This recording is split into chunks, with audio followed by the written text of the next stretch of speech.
বর্তমান শিক্ষা ব্যবস্থার রূপরেখা যেদিকে গড়াচ্ছে সেই দিকে একটা সুস্থ স্বাভাবিক সম্পর্ক গড়ে ওঠা বেশ মুশকিলের। তার কারণ হচ্ছে বর্তমান দিনে যে কোনো শিক্ষা ব্যবস্থায় আমরা দেখেছি একটা ইঁদুর দৌড়ের লড়াই চলে। এই লড়াইটা আর কিছুই নয়, নম্বর পাওয়ার লড়াই।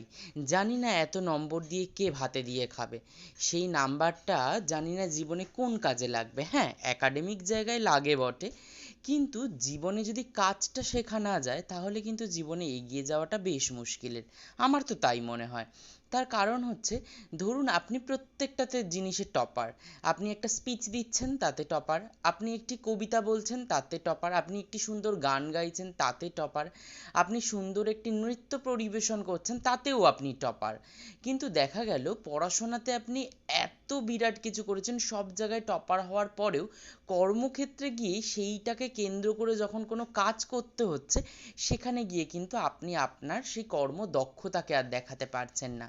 আর একই সঙ্গে আপনার সহপাঠী যে জীবনেও কোনো ক্লাসে টপার হয়নি, কোনো পারপাসেই সে নিজের নাম লিখিয়ে উঠতে পারেনি, সে তার কাজটাকে সুদক্ষভাবে পরিচালনা করছে। তাহলে আপনিই বলুন, আপনি টপার হওয়ার পরেও, সবথেকে বেশি নম্বর লাভ করবার পরেও কেন নিজের কাজটি টিকিয়ে রাখতে পারবেন না?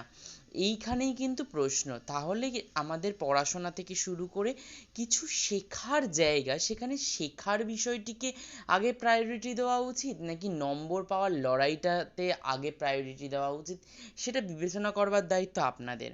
তো আমি এই জিনিসটা সারা জীবন দেখে এসেছি, সবাই সেই লড়াইয়ের মধ্যে দিয়ে চলেছে। এই লড়াইয়ের শেষ কোথায় আমার জানা নেই। তবে এই লড়াইয়ের একটা দিক হচ্ছে আমাদের George college department of education, যেখানে একটা সুস্থ স্বাভাবিক সম্পর্কের মর্যাদা কিভাবে দেওয়া হয় বা দিতে হয়, সেই বিষয়টা কিন্তু সুদক্ষভাবে দেখান আমাদের এই শিক্ষক শিক্ষিকা মণ্ডলী।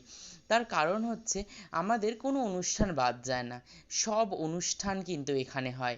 আর সেই অনুষ্ঠানটা পরিচালনা করবার জন্য বিভিন্ন রকমভাবে স্টুডেন্টদের দায়িত্ব দেওয়া হয়, তারা বিভিন্ন ডিপার্টমেন্ট নিজেদের মধ্যে ভাগ করে নেন এবং সেই জায়গাটা খুব সুন্দরভাবে পরিচালনা করেন, এবং ভবিষ্যতে সেই জিনিসটা যেন তারাও আগামী শিক্ষক শিক্ষিকা হিসেবে কোনো স্কুল বা কলেজে যখন পড়াবে, সেই কাজগুলো পালন করতে হতে পারে, সেই পরিচালন করবার ক্ষমতাটা যাতে তাদের মধ্যে তৈরি হয়, সেই জিনিসটা কিন্তু শেখায়। শুধুমাত্র প্র্যাকটিকাম লেখা, শুধুমাত্র অ্যাসাইনমেন্ট লেখা, শুধুমাত্র নিজেকে সব কিছু উজাড় করে দেওয়ার একটা প্রবণতা, এমনটা কিন্তু নয় তাদের মধ্যে।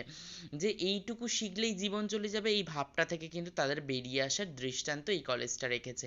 আমার যে কারণে আর পাঁচটা বিএড কলেজের তুলনায় এই কলেজটাকে এই কারণেই এতটা পছন্দ, কারণ তারা হাতে কলমে কাজটাকে শেখাচ্ছে। নাম্বার তো সবাই পাবে, কেউ ফার্স্ট হবে কেউ লাস্ট হবে, পাস সবাই করবে, কিন্তু আলটিমেটলি কাজের জায়গায় গিয়ে যদি আমরা কিছু শিখতে না পারি, কিছু করতে না পারি, তাহলে সেই জায়গাটার মূল্য কোথায় রইল, তাই না? সেই মূল্যটা যাতে আমাদের থাকে, আমরা যাতে কোনো একটা কাজ সুদক্ষভাবে পরিচালনা করতে পারি, তার জন্যই কিন্তু এই শেখানোটা, এই অনুষ্ঠানগুলো। আর আশা করি আমরা এই অনুষ্ঠানের মধ্যে দিয়ে অনেক কিছু শিখছিও। আপনাদের মতামত কি এই বিষয়ে? আপনারা কিন্তু অবশ্যই জানাবেন। যে ভিডিওর কোল্যাজগুলো দেখলেন আমাদের কলেজের বসন্ত উৎসব অনুষ্ঠানের, সেগুলি জানাবেন কেমন লাগলো।